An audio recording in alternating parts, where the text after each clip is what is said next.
Ladies and gentlemen, hello and welcome back to the Winter Season Showdowns here at the MLG Studios in New York City. You're watching a best of 5 between Mana and Bly.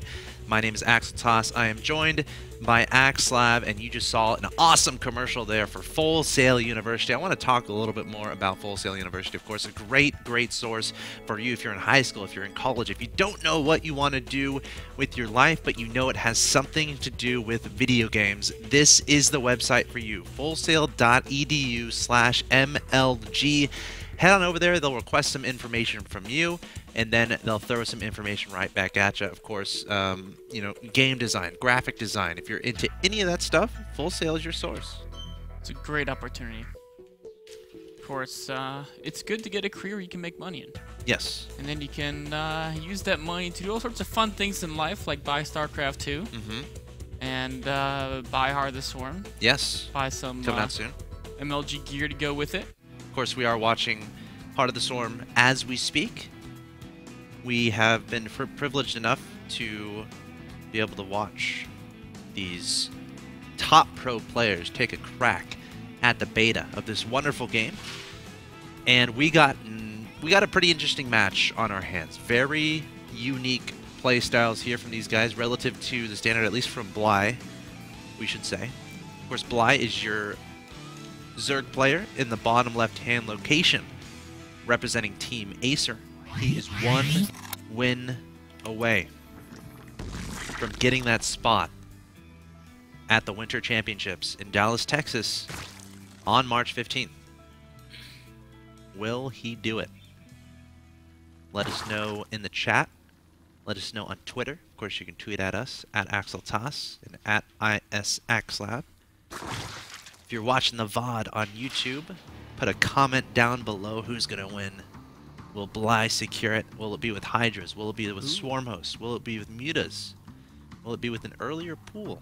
A 12 pool coming out of the hands of Bly. You know, every time I see a 12 pool, I can't but help think the 7 roach rush. He's just showing this to his opponent. He is. I mean, I don't think he's going to do the 7 roach rush, not when the probe's there. But, you know, one thing that's interesting about the series so far is you know, Mana is rallying probes behind his Merline. Okay, there he's fixed. Man is Blue Protoss in the top right, by the way. He's a Blue Protoss. Don't know if I introduced him. So he has these timings and this kind of standard conventional play he's doing, and it's just, at least the last 2 games, it just hasn't worked out because the timings are designed specifically to hit a point when a Zerg is weak, right? Or they haven't quite started building units, they haven't got those Mutalisk out. But Bly's timings are all unique, right? Bly plays the game by his own rules, and it's really Mana's struggling to react to that. We just saw that last game, like the clash of the timings. Like Bly's builds are like tailored almost to like counter things that would be you normally see. Yeah, exactly. It's really neat to see, and you know, Mana, I think if he stays on these 2 base timings, they're just not going to work against the style Bly is playing. You know, I like the decision to go 12 pull in this game because a theme we've seen in the first 3 games is a very pesky probe from Mana. And Bly in this game said, you know what, I don't want to be delayed at all. And he killed that pylon very quickly. Now sending 6 lings across the map. Can he make it inside? Probably not. No. Unless Mana messes up. Oh, the Overlord. Distractor. You know what's interesting? I think he might have kept that there in case there was no probe. Yes. Because some Protoss, what they'll do, right when the cannon's finishing, they'll actually run the probe away and think they're safe. But against 6 Zerglings, they can run in. And the Overlord will not only be able to tell exactly when the probe's leaving or not, if it's out that far, but also you can time your Zerglings to run in after the cannon shoots the Overlord. And so lose less. Yeah, you basically, it's on cooldown when you approach its range. So it's a pretty... Oh, he's going for it! Oh, is it going to work? Oh, wow. Clicking by that cannon gets 4 lings by. One of them going to get scratched a little bit. Going to sacrifice 2 of his lings. But he gets inside his opponent's main base with 4 lings. He has to be happy. Now, Mana is probably very annoyed at this point. Again, he has to win 2 games in a row. This is not how you want to start such an important game in Bly. He's going to try to keep these guys alive as long as possible and try to get some probe kills out of it.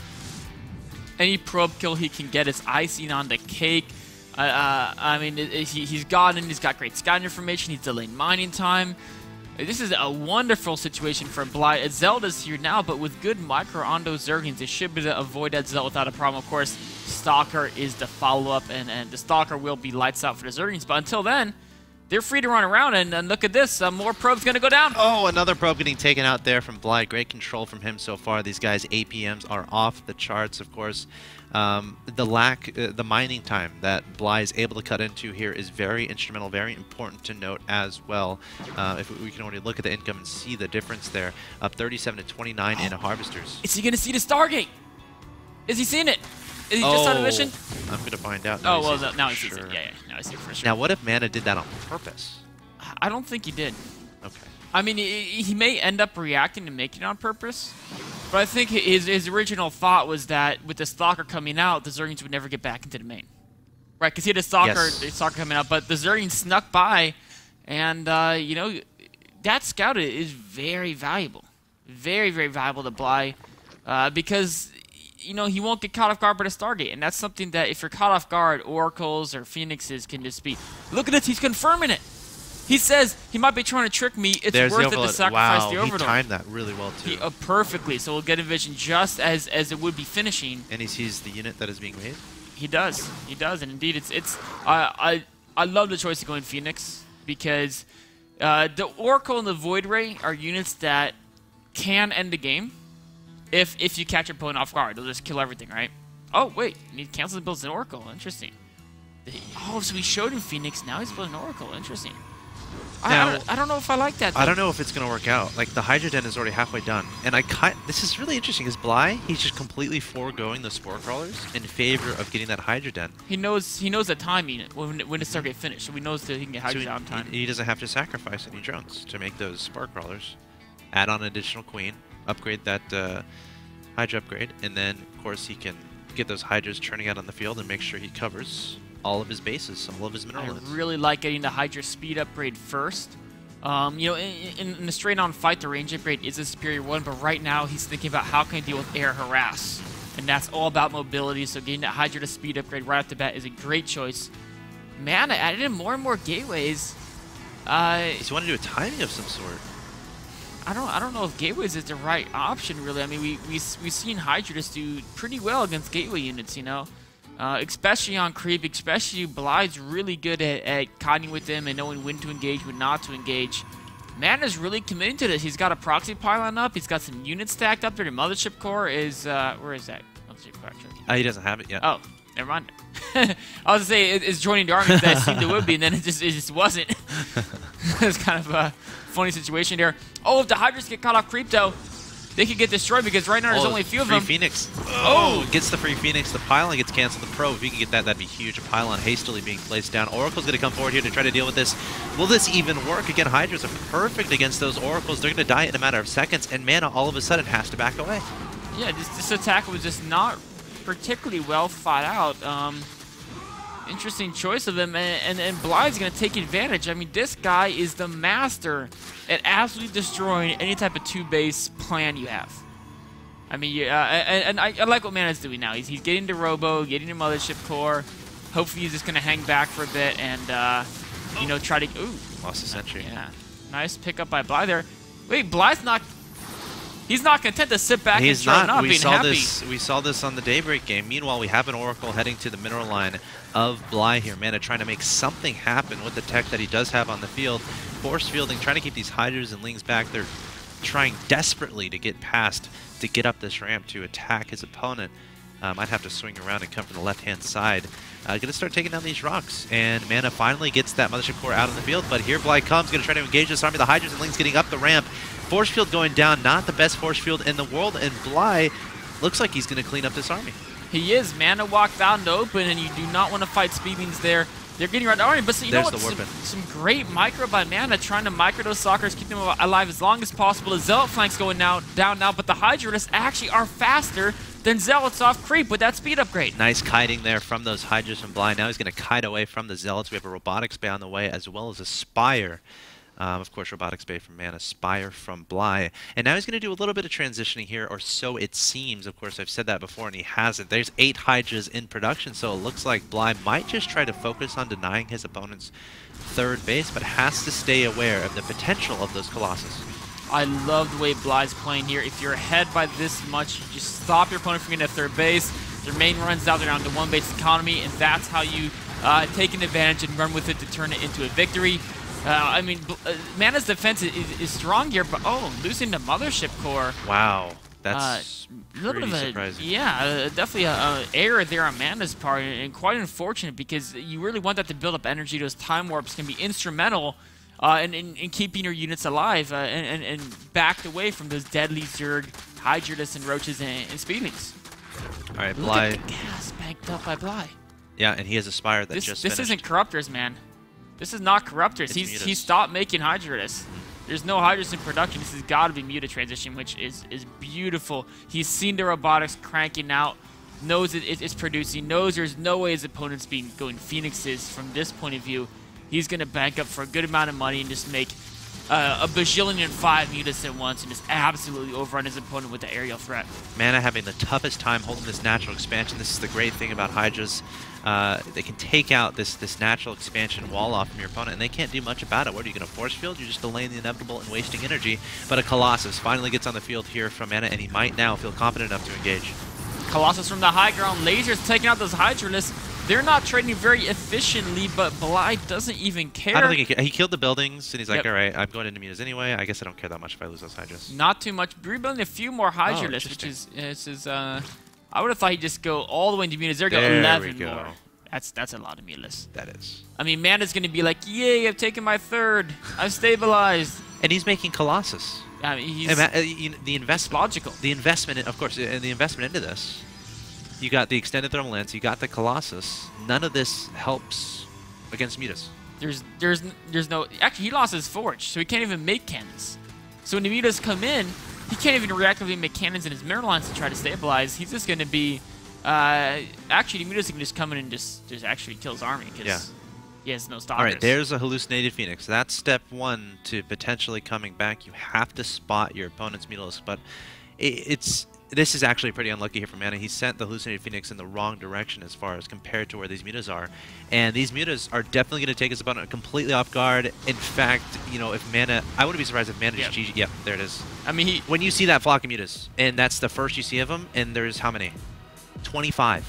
Yeah, he had 3 stalkers and 4 sentries, and that cannot beat 25 mutas. Yeah. And, you can make Phoenix one at a time. Yeah, it's not going to work. Great play by Blindnet series.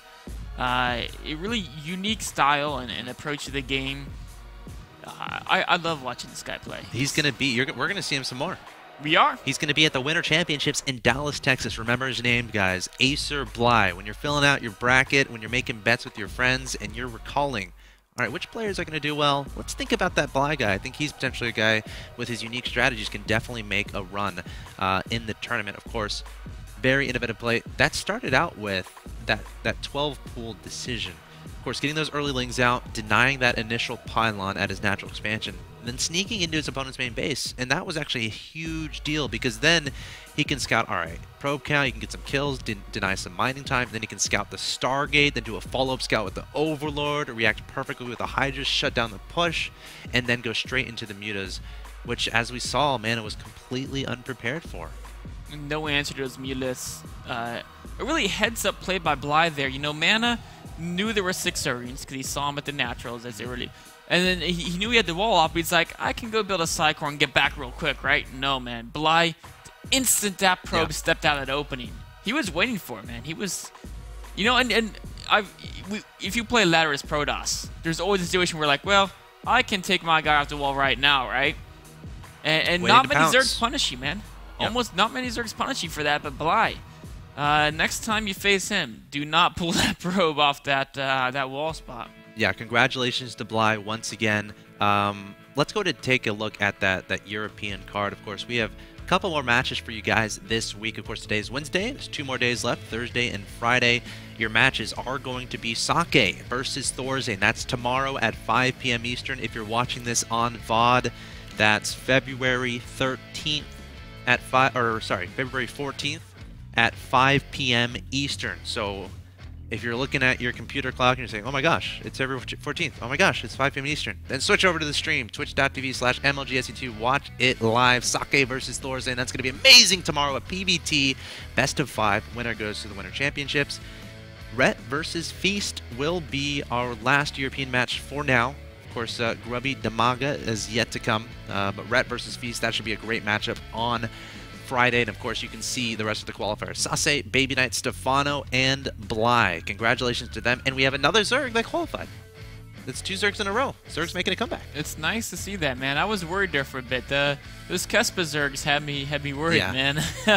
But you know, I think Zerg takes a little more practice because it's so different. I think it's weird. We see them using the least of the new units, but I feel they almost have the most differences, because they're the ones who everyone uses the new units against, right? So it's much harder for them to adapt and really figure their way. I think we're going to see them doing a little bit better, though, as you know, they get a little more practice going. We'll see what happens. Of course, again, guys, tomorrow, Thorzen versus Sake, that should be a great one. Coming up next, though, we have Rules of Engagement. What do we got today? We got a great recap of that Stefano Titan match. Stefano was absolutely dominant in that match. There's a lot of really cool key things that he does to make him look unstoppable, and we're going to take a look at a couple of those key aspects coming up in just a few minutes. All right, guys, so definitely stay tuned to the stream. Coming up next, Rules of Engagement, recapping the Stefano match from yesterday against Titan. It's going to be amazing. I promise. It's usually amazing. But before we go, we're going to leave you guys with some content from the YouTube channel. Again, youtube.com/officialmlgse2. There's more than just StarCraft 2 matches there. You can go check it out yourself. We're going to give you a little preview right now.